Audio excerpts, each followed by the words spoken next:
know I skipped last month, but things got in the way. So, we're now in March, and this month's game is in this box. So let's open it up and take a look. We appear to have an N64 cartridge. It has March on it. Looks like we got a 4-leaf clover and some green beer. So let's open her up and see what we got.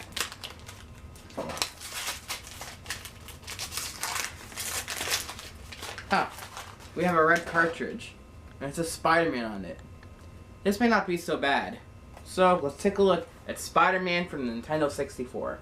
So in Spider-Man, you play as, you guessed it, Spider-Man. The game starts, however, with Peter Parker and Brock taking pictures of Dr. Octopus, revealing some kind of tech. But then a fake Spider-Man steals Octopus's device to frame the real Spider-Man, and thus, Spider-Man is now wanted by the police. The game's plot unfolds as you play the game, where different things happen to reveal more characters, such as Scorpio attacking J. Jonah Jameson, Black Cat needing help to defeat Rhino, and so on and so on. You reveal a lot of enemies in Spider-Man, such as Venom, Mysterio, and Carnage, as well as the previously mentioned enemies.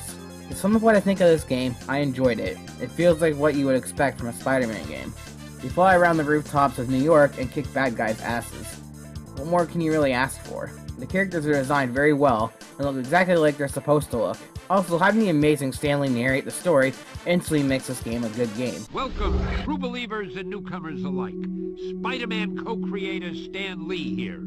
Once again, we find our hero Peter Parker, better known around the world as the Amazing Spider-Man, in a heap of trouble. But this is just the beginning, Spidey fans. So get ready for a true superhero action thriller, packed to the brim with thrills and chills, twists and turns, more supervillains than you can shake a web at, and of course, non-stop web-slinging, wall-crawling action. Really, my main problems with the game is that sometimes shooting webs can be a pain in the ass. Not only are the webs hard to aim, but with only one button to shoot them, you end up using the wrong web attack, and it can really fuck you over.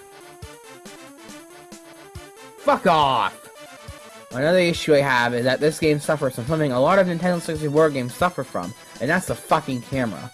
Like most N64 games, you got no way to control the camera, so at times the camera angle can fuck you up. There are also times when flying in the sky from one building to another, the R button will just give out and Spider-Man will fall to his death, and that can really annoy you at times.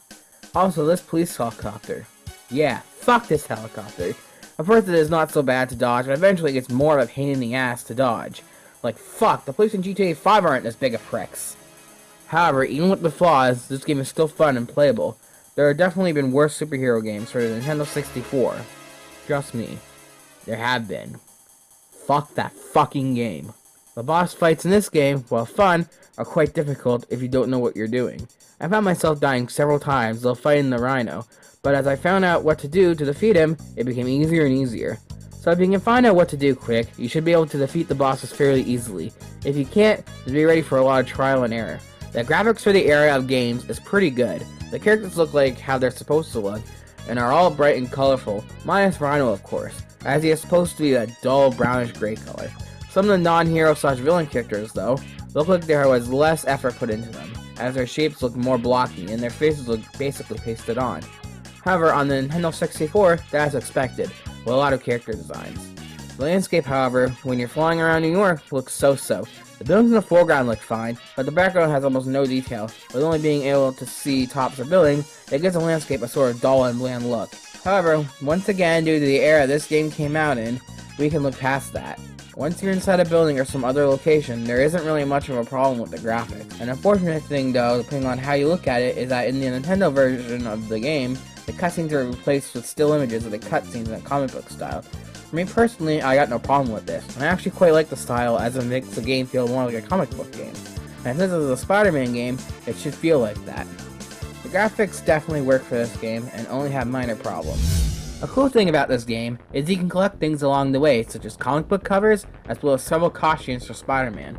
This gives the game some replayability. However, if you're not one for a collectathon, you'll find that one playthrough of the game will satisfy you. The soundtrack in this game is what you would want in a Spider-Man game. One of the best tracks I have to say though is the opening menu track. Just give it a listen.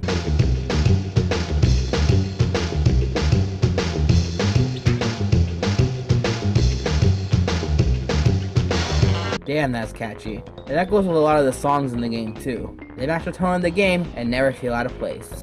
All in all, Spider-Man is a fun game with a lot of challenges along the way. The graphics at times can be better, but also look great at times as well.